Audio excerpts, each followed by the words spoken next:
ప్రభువైన యేసుక్రీస్తు నామమున మీ అందరికీ నా శుభాభివందనాలు. బాగున్నారా? ఈరోజు వాక్య ధ్యానంలో భాగంగా అపోస్తల కార్యములు 12వ అధ్యాయము 1వ వచనం నుంచి, దాదాపు అదే కాలమందు రాజైన హెరోదు సంఘపు వారిలో కొందరిని బాధ పెట్టుటకు బలాత్కారంగా పట్టుకొని యోహాను సహోదరుడైన యాకోబును ఖడ్గముతో చంపించెను. ఇది యూదులకు ఇష్టమైన కార్యమని తెలుసుకొని పేతురును కూడా పట్టుకున్నాను. హెరోదు యొక్క కాలంలో జరిగినటువంటి కొన్ని సంగతుల గురించి ఇక్కడ మనకు తెలియబడతా ఉంది. ఏంటంటే, యోహాను సహోదరుడైన యాకోబును ఖడ్గంతో చంపించారంట. ఎందుకని యాకోబుని చంపించారంటే గనక, ఆయన ఏమీ కూడా ఏ పెద్ద దొంగతనం ఏమీ చేయలేదు, లేదంటే రాజ్యానికి వ్యతిరేకంగా ఏదన్నా రాజద్రోహం ఏమీ చేయలేదు, లేదంటే కనుక చెయ్యరాని పాపం ఏదో అక్కడ చేయటం అనేది ఏమీ చేయలేదు. మరి భయంకరమైనటువంటి ఆ యొక్క ఖడ్గంతో చంపించేయాల్సినంత అవసరం ఏముందంటే కనుక, ఒకే ఒక్క కారణము, ఆయన క్రీస్తును వెంబడిస్తున్నాడు, క్రీస్తు మాటలు ప్రకటిస్తున్నాడనే ఒకే ఒక్క కారణాన్ని బట్టి అక్కడ ఆయన్ని చంపించేయడం జరిగిందనమాట. హల్లెలూయా. క్రీస్తు మాటలను ప్రకటిస్తున్నందుకు, క్రీస్తును వెంబడిస్తున్నందుకు ఆనాడు ఆది అపోస్తలుల దగ్గర నుంచి మొదలుకొని ఈనాడు ఇప్పటికి వరకు కూడా క్రీస్తును అనుసరిస్తున్నారని, క్రీస్తు బోధలను వ్యతిరేకిస్తున్నారని, క్రీస్తు బోధలను పలుకుతున్నారని వారిని వ్యతిరేకిస్తూ భయంకరమైన విధానాలు ఆనాడు జరుగుతూ ఉన్నాయి, ఈనాడు కూడా ఇప్పటికి కూడా జరుగుతూనే వస్తున్నాయి. క్రీస్తును వెంబడించటం వల్ల వస్తున్న నష్టం ఏంటి? పోనీ ఇప్పుడు యాకోబు గారు క్రీస్తు మాటలను ప్రకటిస్తున్నారు, క్రీస్తును వెంబడిస్తున్నారు, వీళ్ళకి వచ్చిన నష్టం ఏంటి? ఆనాడు యాకోబు గారి దగ్గర నుంచి, మన పితరుల దగ్గర నుంచి మన పిల్లలు మనమందరం అనుసరిస్తూ వస్తున్నాం. క్రీస్తుని వెంబడించటం వల్ల దేశానికి నష్టం ఉంటే నిజంగానే క్రీస్తుని వెంబడించకుండా అయిపోవచ్చు. క్రీస్తుని వెంబడించటం వల్ల మన కుటుంబానికి నష్టం ఉంటే మనం నిజంగానే క్రీస్తుని వెంబడించడం ఆపేయచ్చు. క్రీస్తుని వెంబడించటం వల్ల, ఆయన మాటలను గైకొనటం వల్ల, వాక్య ప్రకారం నడవటం వల్ల ఎవ్వరికీ కూడా ఉపయోగం లేకుండా సంఘానికి, కుటుంబానికి, దేశానికి అది హానికరమైనది అయితే తప్పకుండా మనం క్రీస్తు వాక్యాలను పక్కన పెట్టేయచ్చు. కానీ అందులో లాభమే ఉంది కదా. క్రీస్తు మాటలు విని దాని ప్రకారం నడిచి మారు మనస్సు పొందిన వాళ్ళు ఎంతమంది ఉన్నారండి? ఇదిగో నేను తాగుడు మానేశాను, ఇదిగో నేను పేకాట మానేశాను, ఇదిగో ఇటువరకు భయంకరమైన వ్యసనాలతో తిరుగుతూ ఉండేవాడిని, క్రీస్తు ప్రేమ ఎప్పుడైతే నాలోకి వచ్చిందో, క్రీస్తు వెలుగు నా మీద ఎప్పుడైతే కుమ్మరింపబడిందో, క్రీస్తు వాక్యం నాలో ఎప్పుడు పనిచేయటం మొదలైందో అప్పటి నుంచి నేను ఈ చెడు అలవాట్లను మానేశాను, ఈ దొంగతనాలను మానేశాను, ఈ యొక్క పాపపు విషయాలకు నేను దూరంగా ఉంటున్నానని చెప్తున్న సాక్ష్యాలు అనేకం ఉన్నాయి కదండి. మరెందుకని క్రీస్తుని వెంబడించొద్దు అంటున్నారు? ఈ యొక్క బైబిల్ను పట్టుకోవద్దంటున్నారు, చర్చిలకు వెళ్ళొద్దంటున్నారు. ఎందుకు ఇలా చేస్తూ ఉన్నారంటే ఏమీ లేదు, కేవలం మతం అనేటటువంటి రంగు అనేది వేసి ఈ యొక్క క్రైస్తవ మతం అనేది పెరిగిపోతూ ఉందనే ఒక కారణం తప్పనించి క్రీస్తుని వెంబడించొద్దు అనటానికి ఏ ఒక్క కోణంలో చూసినా అది తప్పు కానే కాదు. కేవలము ఇది క్రీస్తు మతము కాదు. చాలామంది క్రీస్తు మతం కానీ ఇది ఒక మార్గము, దేవుని మార్గము, దేవుని రాజ్యం. ఇది దీనికి మతం అని ఆపాదించాల్సిన అవసరం లేనే లేదు. హల్లెలూయా. ఆనాడు యాకోబు గారిని ఎందుకు చంపించారంటే క్రీస్తు మాటలు వింటున్నాడు కాబట్టి, క్రీస్తును అనుసరిస్తున్నాడు కాబట్టి, క్రీస్తు బోధన ప్రకటిస్తున్నాడు కాబట్టి ఆయన అక్కడ చంపేశారు. చంపేస్తే ఏమైనా సువార్త ఆగిపోయిందా అంటే అప్పుడు ఆగల, మన పితరుల కాలంలో ఆగల, మన కాలంలో ఆగల, మన తర్వాత తరము కూడా ఇది ఆగదని ప్రభుపేట మనవి చేస్తాను. హల్లెలూయా. చంపే కొద్దీ పెరిగేదే క్రైస్తవత్వం, అనచాలన్న కొద్దీ ప్రబలిపోయేదే క్రైస్తవత్వం, ఇంకా కృంగదీయాలి అనే కొద్దీ కూడా ఇంకా ఉత్సాహంగా చెలరేగేదే క్రైస్తవత్వం. దీన్ని కత్తులు పెట్టి ఆపలేరు, బాంబులు పెట్టి ఆపలేరు, హతసాక్షులను చేసి ఆపలేరు, రక్తాన్ని చిందింపజేసి ఆపలేరు, కొంతమందిని దాచేసి మీరు ఆపలేరు, బైబిళ్ళని తగలబెట్టేసి దీన్ని ఆపలేరు, చర్చలన్నీ పడగొట్టి మీరు ఆపలేరు, సంఘ కాపరుల్ని దుర్మార్గంగా వాళ్ళని భయంకరమైనటువంటి విధానంలో మీరు హతమార్చిన ఈ క్రైస్తత్వం అనేది ఆగదు ఆగదు ఆగదు అని ప్రభుపేట మనవి చేస్తున్నాను. క్రీస్తు కోసము హతసాక్షులైపోయినా సరే వాళ్ళని చూసి కూడా చాలామంది వెనక్కడుగు వేసిన చరిత్ర మన క్రైస్తవత్వంలో నేలేదు. హల్లెలూయా.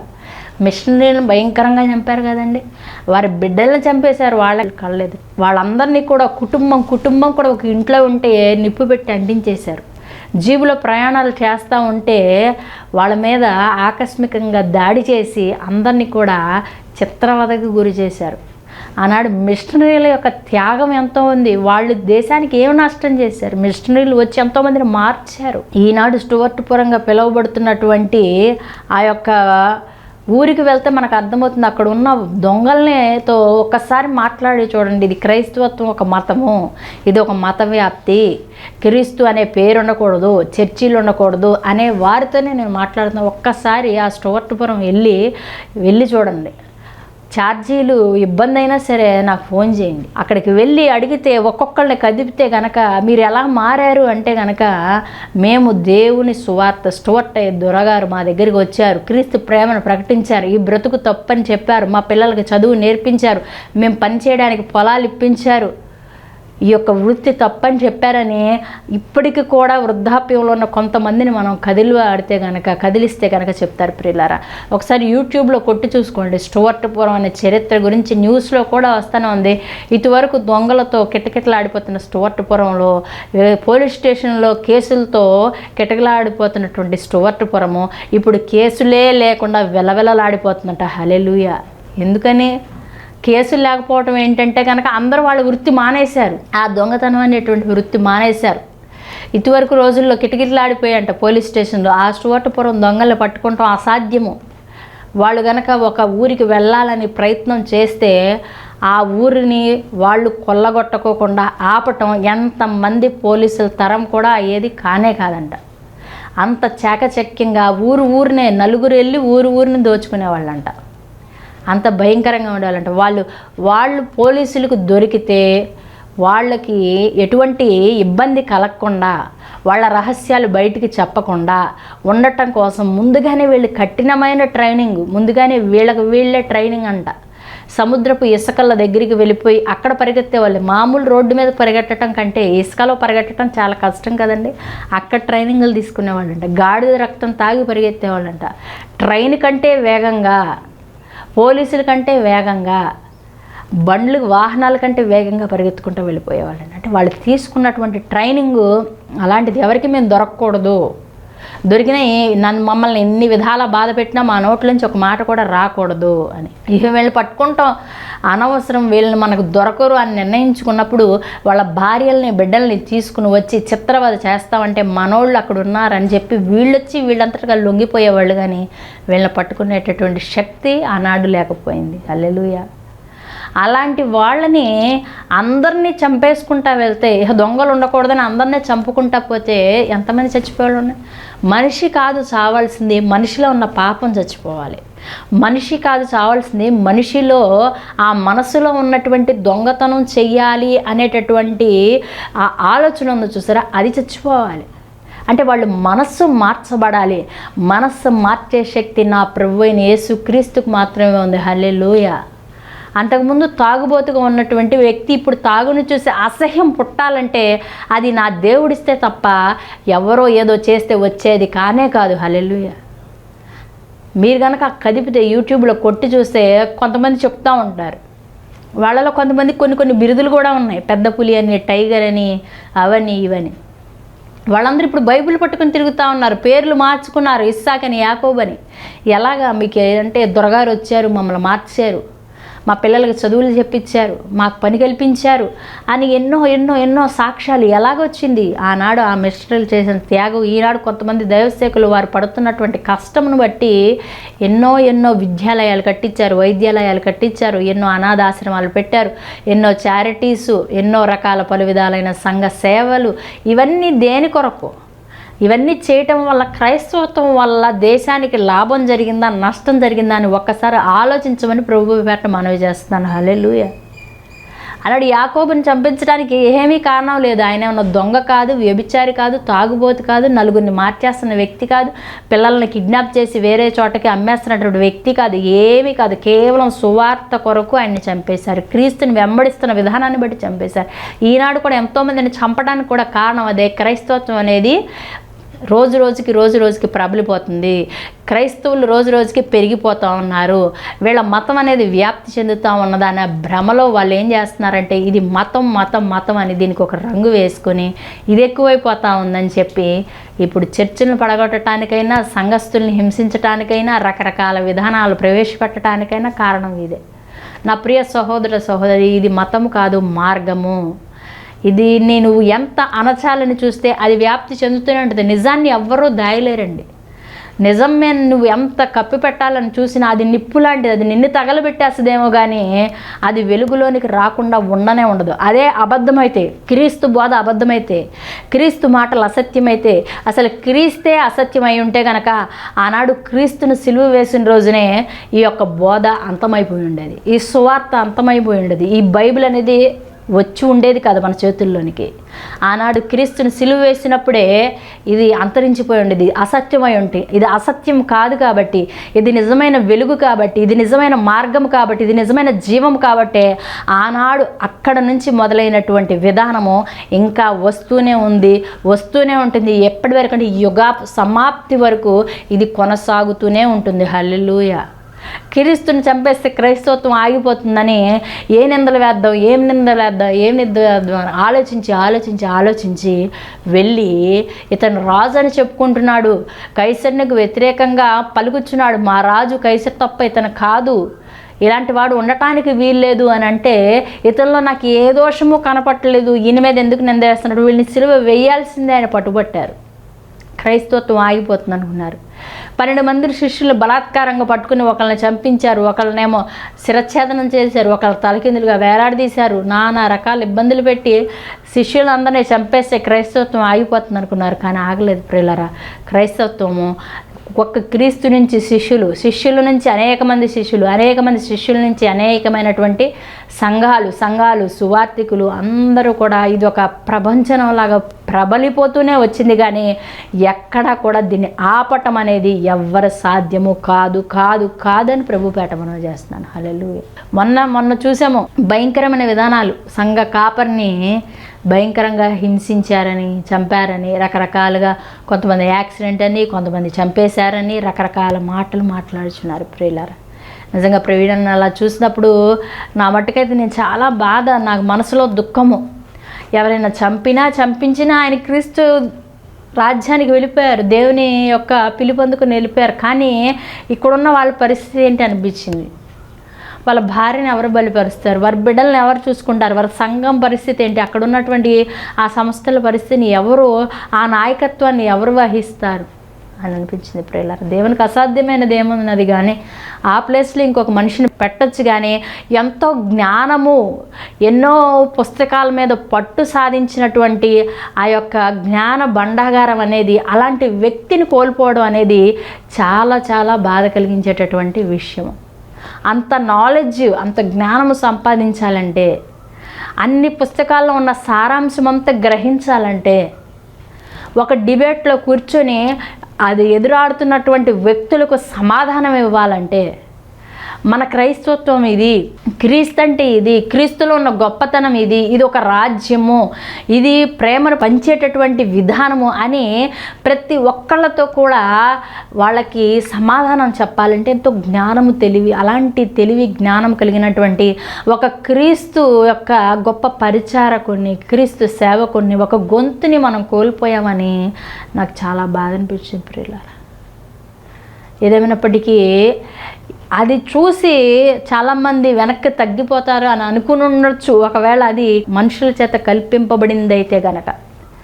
కానీ క్రీస్తుని చంపినప్పుడే ఆగలేదు క్రైస్తవత్వం, అంతే కదండి. ఎన్నో అద్భుతాలు, సూచక్రియలు, మహత్కార్యాలు, గొప్ప విధానాలు చేసినటువంటి క్రీస్తుని సిలువ వేసి చంపినప్పుడే క్రైస్తవత్వం ఆగలేదు. మరి ఒక మనిషిని చంపేస్తేనో, ఒక సంఘ కాపరిని చంపేస్తేనో, సంఘాలను హింసించేస్తేనో క్రైస్తవత్వం ఆగిపోతుంది అనుకుంటే అంతకంటే అవివేకం లేదు అని ప్రభుపేట మనవి చేస్తున్నాను. హల్లెలూయా. ఇప్పుడు యాకోబు గారిని చంపించేశారు. చంపించినప్పుడు ఏమైందంటే చూడండి, సహోదరుని యాకోబుని ఖడ్గంతో చంపించను, ఇది యూదులకు ఇష్టమైన కార్యమని తెలుసుకుని పేతురుని కూడా పట్టుకొనెను. అంటే అక్కడ యాకోబుని చంపించేశారని ఏమన్నా కామ్గా ఉన్నారంటే లేదండి, పేతురుని కూడా పట్టుకున్నారు. ఎందుకని పట్టుకున్నారంటే యూదులకు ఇష్టమైన కార్యం అంట. అక్కడ రాజు యొక్క ఇంటెన్షన్ ఏమీ లేదు, ఇతను పట్టుకోవాలి, ఇతను బంధించాలి, క్రీస్తు కొరకు ప్రకటించకుండా ఉండాలి. యూదుల కోసం ఈయన పట్టుకున్నాడంట. యూదులు సంతోషపెట్టాలని ఎవరి కోసమో మనకి అక్కర్లేని పనులు కూడా చేసేవాళ్ళు ఉన్నారు కదండి. ఆయన ఇంటెన్షన్ ఏమీ లేదు అక్కడ, యూదులను ఇష్టపెట్టాలి, యూదులకి ఇష్టంగా ఉంది కాబట్టి యాకోబుని చంపించేసి, యూదులకి ఇష్టంగా ఉంది కాబట్టి పేతురుని పట్టుకున్నారంట. వేరే వాళ్ళ కోసం మనకు నచ్చని విషయాలు కొన్ని చేస్తూ ఉంటాం. దేవుని మాటలకు వ్యతిరేకమైన విషయాలు ఏదైనా సరే వేరే వాళ్ళు ఏదో నచ్చుకుంటారనో బాధపడతారనో మనం ఎప్పటికీ చేయకూడదు ప్రియులారా. హల్లెలూయా. ఇప్పుడు నీ ఫ్రెండ్ నేను సినిమాకి రమ్మన్నాడు, నువ్వు ఎక్కడికో మీటింగ్స్కి వెళ్ళాలని ఉంది. ఇప్పుడు తను బలవంతం చేస్తున్నాడు, నువ్వు వస్తావా రావా? నువ్వెందుకు రావు? నువ్వు రావాల్సిందే. మీటింగ్స్ ఎప్పుడు ఉండేయే, వాక్యం ఎప్పుడు ఉండేది, ఎప్పుడు పద్దాక చర్చ అంటావు, పద్దాక బైబుల్ అంటావు, ఎప్పుడో ముసలితనంలో చేయాల్సిన భక్తి ఇప్పుడే అంటావు, నువ్వు నాతో పాటు వస్తావా రావా అంటే అతనేదో బాధ పెడతాడని నువ్వు దేవునికి వ్యతిరేకంగా వెళ్ళిపోవటం కరెక్ట్ కాదు అని ప్రభుపేట మనం చేస్తున్నాను. హల్లెలూయా.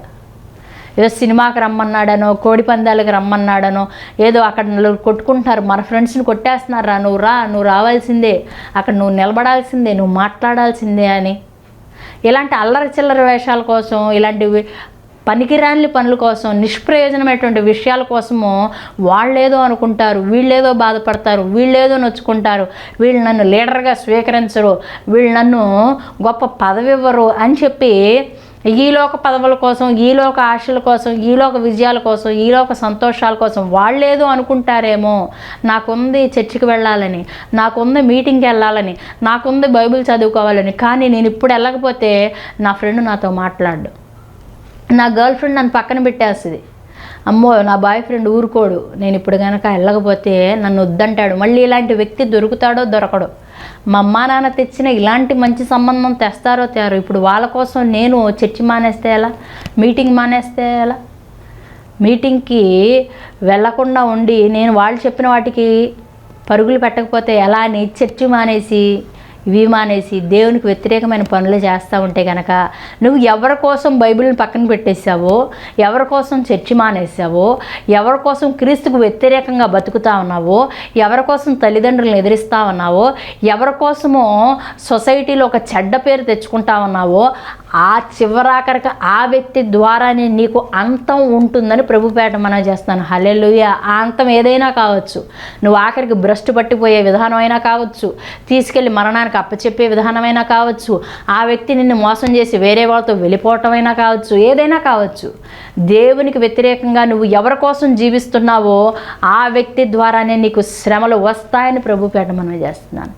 ఇప్పుడు ఈ హెరోదు గారు ఎవరినో సంతోషపెట్టడం కోసం ఏం చేస్తున్నాడంట, పేతురు గారిని కూడా తీసుకొచ్చి చెరసాల్లో వేశారంట. ఇప్పుడు చెరసాల్లో వేసినప్పుడు ఏమైంది, ఆ దినము పులిని రొట్టెల పండుగ దినములు అతన్ని పట్టుకుని చెరసాల్లో వేయించి పస్కా పండుగ అయిన పిమ్మట ప్రజల యొక్క అతని తేవలను ఉద్దేశించి అతని కావలించుటకు 4 చట్టాష్టాయములను సైనికులను అతనికి అప్పగించమను. పేతురు చెరసాల్లో ఉంచబడెను.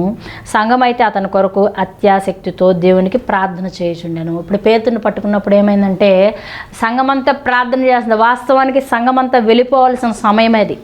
యాకోబుని చంపేశారు, పేతుని పట్టుకుని చెరసాల్లో వేశారు, రేపో మాపో మా దగ్గరికి వచ్చి మమ్మల్ని కూడా బంధించేస్తారు, మమ్మల్ని కూడా హింసిస్తారు, అవసరమైతే మమ్మల్ని కూడా ఈ లోకంలో ఉండకుండా చేస్తారని ఎవరికి వాళ్ళు సర్దుమరిగి వెళ్ళిపోవలసిన సమయం ఇది. ఎవరికి వాళ్ళు క్రీస్తొద్దు ఏమొద్దు, ఈ క్రీస్తుని నమ్ముకున్న కానించి మనకు శ్రమలు తప్పట్లేదు, మనకు బాధలు తప్పట్లేదు, మనం భూమి మీద బ్రతకడానికి కూడా అవకాశం లేదని ఎవరికి వాళ్ళు బైబిల్ని పక్కన పడేసి, ఎవరికి వాళ్ళు క్రీస్తు మాటలను పక్కన పడేసి, ఎవరికి వాళ్ళు అసలు క్రీస్తు అనే పేరే ఎత్తకుండా ఎవరింటికి వాళ్ళు వెళ్ళిపోయి సర్దు మునిగిపోవాల్సిన సందర్భంలో ఏం చేస్తున్నారంటే సంఘము వారి కోసం ప్రార్థన చేస్తుందంట. హల్లెలూయా. అంతే, ఎంతమందిని చంపినా, ఎవరిని చంపినా, మన పక్కింటి వాళ్ళనే చంపినా, మన వాళ్ళనే చంపినా మనము మౌనంగా ఉండటానికి వీల్లేదు. ఏం చేయాలి? వెళ్ళి వాళ్ళతో యుద్ధం చేయడం కాదు, వాళ్ళని తిట్టడం కాదు, వాళ్ళని కొట్టడం కాదు, కానీ మనము నోరు తెరవాల్సింది దేవుని దగ్గర, మనం గోజాడాల్సింది దేవుని దగ్గర, మనం కాళ్ళు పట్టుకోవాల్సింది దేవుని, మనం కన్నీళ్లు కార్చాల్సింది ఆయన పాదాల చెంత. ప్రియులారా, ఆ విధంగా చేసినప్పుడు దేవుడు ఖచ్చితంగా మార్గం తెరుస్తాడని ప్రభుపేట మనం చేస్తాను. హల్లెలూయా. ఇక్కడ ఏమైందో చూడండి, సంఘం ప్రార్థన చేస్తూ ఉంటే ఆ రాత్రి పేతురు 2 సంఖ్యలతో బంధింపబడి 2 సైనికుల మధ్య నిద్రించుచుండాను. నాకు అసలు ఈ మాట చాలా చాలా నచ్చింది ప్రియులారా. ఏంటంటే పేతురు గారు 2 సంఖ్యలతో బంధింపబడి చేతులకు అక్కడ సంఖ్యలు వేసేసారు. అలాంటి సందర్భంలో పేతురు ఏం చేస్తున్నాడంట? నిద్రపోతున్నాడంట. పేతురు ఏడుస్తున్నాడని లేదు అక్కడ. పేతుడు అయ్యో నా సహోదరుడు చచ్చిపోయాడు, నన్ను కూడా చంపేస్తారని తలకొట్టుకుంటున్నట్టు అక్కడ ఏమి లేదు. పేతురు అసలు నా మట్టుకు నేను చక్కగా చేపలు పట్టుకుని హాయిగా వచ్చింది తింటూ సంతోషంగా గడిపేవాడిని, నువ్వు మనుషులు పట్టాలి చేపలను పట్టకూడదని చెప్పి ఆయన నన్ను పెద్ద ఆయన లాక్కొచ్చిన ఆయన కూడా చంపేశారు. నేను వచ్చాను, ఇప్పుడు నా సహోదరుని సహదాసుని ఆయన్ని చంపేశారు, నన్ను తీసుకొచ్చి ఇక్కడేశారు, అయ్యో నేను చాలా తప్పు పని చేశాను లెంపలేసుకుంటున్నట్టు పేతురు గారి గురించి అక్కడ రాయబడలేదు. అక్కడ ఏం చేస్తున్నాడంటే ఆయన నిద్రపోయాడు అని రాస్తుంది. నిద్రించాడంటే అసలు నిద్ర ఎలా పడుతుందండి పేతురికి? మనలాంటి వాళ్ళకి అయితే నిద్ర పట్టదు కదా. మనలాంటి వాళ్ళకి ఎన్ని తిట్టుకుంటామో, క్రీస్తుని ఎన్ని తిట్టుకుంటామో, మనలాంటి వాళ్ళైతే మనల్ని మనం ఎన్ని తిట్టుకుంటామో, మనలాంటి వాళ్ళు అయితే ఎన్ని రకాల ఆలోచించి ముందు టెన్షన్తోనే చచ్చిపోతాం కదండి. కానీ పేతురికి సుఖమైన నిద్ర పట్టింది. అక్కడ సుఖంగా నిద్రపోవటానికి అన్ని వసతులు ఏమైనా ఉన్నాయా? అక్కడ హాయిగా నిద్రపోవడానికి ఏమైనా ఏసీ ఉందా? హాయిగా నిద్రపోవటానికి అక్కడ మంచి మెత్తటి పరుపు ఉందా? హాయిగా నిద్రపోవటానికి అక్కడ ఏమైనా ఆల్అవుట్లు ఉన్నాయా? దోమతెరలు ఉన్నాయా? లేకపోతే ఫ్యాన్లు ఉన్నాయా? ఏమున్నాయి? దుప్పట్లు ఉన్నాయా? ఏమైనా ఉన్నాయా అక్కడ? చెరసాలంటే ఎలా ఉంటుందండి? భయంకరమైనటువంటి దుర్గంధం. చెరసాలంటే ఎలా ఉంటుంది? మురికి కుంపంలా ఉంటుంది. చెరసాలంటే ఎలాగ ఉంటుంది? అనేకమైన దోమలు, ఈగలు, పురుగులు, నానా బాధ ఇబ్బందులతో ఉంటుంది చెరసాలంటే. ఏమైనా గాలి వస్తుందా? ఏమైనా ఏసీ ఉంటుందా? ఫ్యాన్ ఉంటుందా? ఏముంటుంది చెరసాలంటే? చెమటలు కారుకుంటూ, చెమటలు కక్కుకుంటూ, మట్టిలో సంఖ్యలతో పురుగులు, ఈగలు, దోమలు, నానా విధమైన ఇబ్బందులు ఉంటాయి. అలాంటి ప్లేస్లో ఏం చేస్తాడంటే పేతురు గారు సుఖంగా నిద్రపోతున్నాడు. ఎంత బాగా నిద్ర వచ్చిందంటే దేవదూతలు వచ్చి ఆయన్ని తీసుకుని వెళ్ళి బయట పెడుతున్నా సరే ఇది కళ అనుకుంటున్నాడు, అంత బాగా నిద్ర వచ్చింది ఆయనకి. హల్లెలూయా. చూసారండి, కింద మీరు చదివితే కనుక దూత వెంబడి వెళ్ళిపోతూ జరిగింది నిజమని గ్రహింపక ఇది ఒక దర్శనం, అంటే నా కల్లో కనబడతా ఉంది, ఇలా జరుగుతూ ఉంది అనుకుంటున్నాడు. ఇది ఒక దర్శనం అనుకుంటున్నాడు ఆయన. కానీ అక్కడ అది వాస్తవంగా జరుగుతుందన్న విషయం కూడా మర్చిపోయి అంత గాఢ నిద్రలోకి వెళ్ళాడంటే అది కేవలము నిజ క్రైస్తవుడికి, క్రైస్తవత్తురాలకు మాత్రమే అది సాధ్యమవుతుందని ప్రభుపేట మనం చేస్తున్నాను. హల్లెలూయా. ఎన్ని ఇబ్బందులు వస్తున్నా, తుఫాన్ లాంటి అలజడులు మీద పడతా ఉన్నా, కొండలు విరిగిపోయేంత ప్రమాదాలు ఎదురవుతా ఉన్నా, ఆకాశం భూమి బద్దలైపోయేంత శ్రమ గుండెల్లో ఉన్నా క్రైస్తవుడు, నిజ క్రైస్తవుడు మాత్రం చిరునవ్వుతోనే ఉంటాడు. హల్లెలూయా. లోపల ఎన్నో ఇబ్బందులు, ఆటంకాలు, శ్రమలు, కన్నీరు, అసలు వేరే వాళ్ళు అయితే అసలు నిలబడలేరు, తట్టుకోలేరు, కింద పడి ఏడ్చేయాలి. కానీ ఈయన హాయిగా నిద్రపోతున్నాడు. మనకు చాలామందికి అన్నీ ఉన్నా నిద్ర రాదు. మన పిల్లల్ని పడుకోండమ్మా అని ఎంత నచ్చ చెప్పినా ఆ పక్కేసి, ఈ సరి చేసి, ఆ దుప్పటేసి, అవి పెట్టి, ఈ చెప్పి, ఈ కథలు చెప్పినా మన పిల్లలు నిద్రపోరు. ఇంకా ఏదో నాకు నిద్ర రావట్లేదు, నేను టీవీ చూడాలి, నేను ఫోన్ చూడాలా, నేను మాట్లాడాలా, నేను పాటలు వింటే కానీ నాకు నిద్ర రాదు, నాకు పాలు తాగితే కానీ నిద్ర రాదు, నాకు ఆ ట్యాబ్లెట్ వేసుకుంటే కానీ నిద్ర రాదు, నువ్వు పక్కన ఉంటే కానీ నిద్ర రాదని ఇలా రకరకాలుగా నిద్ర అనేది లేక చాలామంది బాధపడుతున్నారు ఈనాడు క్రైస్తవత్వంలో. ఫోన్లు చూసుకుని గంటలు గడిపేస్తా నిద్ర అనేది పక్కన పెట్టేస్తూ ఉన్నారు. పనికిరాని చాటింగ్లు, ఇన్స్టాగ్రామ్లు, వాట్సాప్లో ఫ్రెండ్లు, బాయ్ ఫ్రెండ్తో చాటింగ్లు, మీటింగ్లు అని పెట్టుకొని వాళ్ళకి నిద్రే లేదు. ఇలా వ్యర్థమైన విషయాల కోసము నిద్రలు పట్టకుండా, వ్యర్థమైన వాటి కోసము నాకు నిద్ర పట్టట్లేదని దిగులు పడతా చింతపడతా ఉండేవాళ్ళు. నిద్ర ట్యాబ్లెట్లు అలవాటు చేసుకున్నటువంటి వ్యక్తులు కూడా ఉండకుండా లేరు ప్రియులరా. అలాంటి వారు కూడా ఉన్నారు. సుఖమైన నిద్ర పట్టాలంటే అది దేవుడి యొక్క అనుగ్రహం కూడా ఉండాలని కొంతమందిని చూశాక నాకు అర్థమైంది. హల్లెలూయా. ఇప్పుడు చెరసాల్లో ఉండి కూడా పేతురు ఏంటంటే ఆయనకి ఏం భయం లేదు, అక్కడ ఏం చింత లేదు, ఏమి దిగులు లేదు. ఉంటేనో లేకపోతే పోతే పోయారులే అన్న విధానంలో ఉన్నాడు. ఎంత ధైర్యమో చూసారా, ఎంత దేవుని మీద నమ్మకమో చూసారా, ఎంత విశ్వాసం చూసారా. హాయిగా నిద్రపోతా ఉన్నాడు. తీసుకెళ్ళి దూత బయట పెట్టినప్పుడు ఓహో దర్శనం వచ్చింది అనుకున్నాడు. వెళ్ళారు ఆ యొక్క సంఘం దగ్గరికి వెళ్తే వాళ్ళు కూడా నమ్మలేకపోతున్నారు. అప్పుడు జరిగిందంతా చెప్తే వాళ్ళు అసలు ఆశ్చర్యపోయారండి ప్రియులారా. మన ఇంట్లో ఏదైనా శ్రమ వస్తే మనం అందరం కూడా కలిసి ప్రార్థించినప్పుడు దేవుడు తప్పనిసరిగా ఆ ప్రార్థనకి జవాబిస్తాడు. మనం మన కోసమే కాదు, నా భార్య, నా భర్త, నా పిల్లలు, నా తల్లి, నా తండ్రి, ఇది కాదు. నువ్వు సంఘం కోసం ప్రార్థన చేయాలి. హల్లెలూయా. సంఘంలో ఎవరెవరైతే నిన్ను ప్రేయర్ రిక్వెస్ట్లు అడుగుతూ ఉంటారో వాళ్ళ కోసం నువ్వు తప్పనిసరిగా ప్రార్థన చేయాలి. హల్లెలూయా. నీ బంధువుల్లో ఇంకా ఎవరైతే రక్షింపబడలేదో, నీ స్నేహితుల్లో ఎవరైతే ఇంకా రక్షింపబడలేదో, నీ ఇరుగు పొరుగు వారిలో ఎవరైతే ఇంకా రక్షింపబడలేదో వారి కొరకు కూడా నువ్వు ప్రార్థన చేయాలి. హల్లెలూయా. మాట మాత్రం ప్రార్థన చేసి ఆపటం కాదు, నువ్వు ఇంకొంచెం చొరవ తీసుకుని ఎప్పుడు నువ్వు ఆలస్యంగా వెళ్తాంగా చర్చికి 10 అంటే 11ంటికి నువ్వు వెళ్ళటం కాదు, 9ంటికే స్టార్ట్ అయ్యి ఎవరైతే కాస్త నీ మాటలు వినటానికి ఆసక్తిగా ఉందో, ఎవరైతే నువ్వు నడిపిస్తే రండండి మనం చర్చికి వెళ్దాం అంటే ఎవరైతే కాస్త ఉత్సాహంగా వస్తామా అని అంటారో, ఎవరైతే నన్ను ఎవరు తీసుకెళ్లే వాళ్ళు లేరుగా ఎవరిని ఉంటే చూద్దాంలే అని అనుకుంటారో, 1 గంటగా ముందే నువ్వు అలాంటి వాళ్ళని ఒక్కరినైనా కనీసం గ్యాదర్ చేసుకుని సంఘానికి తీసుకెళ్లే ప్రయత్నం చెయ్యాలి అని ప్రభు పేట మనం చేస్తున్నాం. ఎందుకండి ఇంత ప్రయాసం, ఎందుకండి ఎంత తపన పడాల్సిన అవసరం ఏముందండి అంటే కనుక ఏ ఒక్కరూ నశించుట దేవుని చిత్తము కానే కాదు. హల్లెలూయా. ఏ ఒక్క ఆత్మ నశించకూడదు. ఈ లోకంలో ఉన్నప్పుడు మంచిగా బ్రతకాలి, ఆ యొక్క తనువుని వీడిన తర్వాత కూడా నిత్యత్వంలో మంచిగా బ్రతకాలంటే మనం ఇప్పుడే చేయగలం. ఏ పని చేసినా ఈ యొక్క కొద్ది కాలంలోనే దేవుడి నీకు ఇచ్చిన ఆయుష్ ఉన్నంతలోనే చేయగలం. ఎప్పుడికో చేద్దాం అనుకో, మాకు మన అంతిమ గడి ఎప్పుడో తెలియదు. ఇప్పుడో రేపో ఎల్లుండో నెక్స్ట్ సంవత్సరమో ఆపై సంవత్సరమో ఒక 10 ఏళ్ల తర్వాత ఎప్పుడో మనకు తెలియదు. కాబట్టి దేవుని రాకడ ఎప్పుడు ఉంటుందో మనకు తెలియదు, మన ఆయుష్ ఎంతవరకు ఉంటుందో తెలియదు. కాబట్టి ఇప్పుడే దేవుని కొరకు ఆసక్తిగా పనిచేద్దాం. ఎన్ని శ్రమలు ఇబ్బందులు ఎదురైనా దేవుణ్ణి వదలకుండా పట్టుకుందాము. అధైర్యపడిన వారికి ధైర్యం చెప్పి క్రీస్తు సువార్తను ప్రకటిద్దాం. అట్టి కృపను దేవుడు మనందరికీ దయచేయునుగాక. కళ్ళు మూసుకోండి, చిన్న ప్రార్థన చేసుకుందాం. కృపాసత్య సంపూర్ణమైన మా యేసయ్య, నీ ఘనమైన శ్రేష్టమైన నామమును బట్టి నాయన నీకు వందనాలు, స్తుతులు, స్తోత్రాలు చెల్లించుకుంటాం తండ్రి. ఆనాడు ప్రభువా ఆది అపోస్తులు మొదలుకొని ఈనాడు ఇప్పటి వరకు కూడా తండ్రి ఈ హతసాక్షుల యొక్క చరిత్ర, హతసాక్షుల యొక్క వివరణ, హతసాక్షుల యొక్క మాటలు ఇవన్నీ కూడా ఆగకుండా ఇంకా కొనసాగుతూనే ఉన్నాయి నాయన.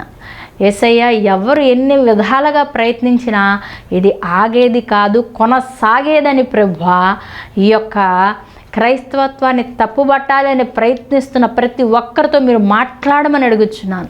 నిజదేవుడు నేనే అని వారు గ్రహింపు కలుగునట్లు వారి మనోనేత్రాలు మీరు తెరవమని నేను అడుగుచున్నాను.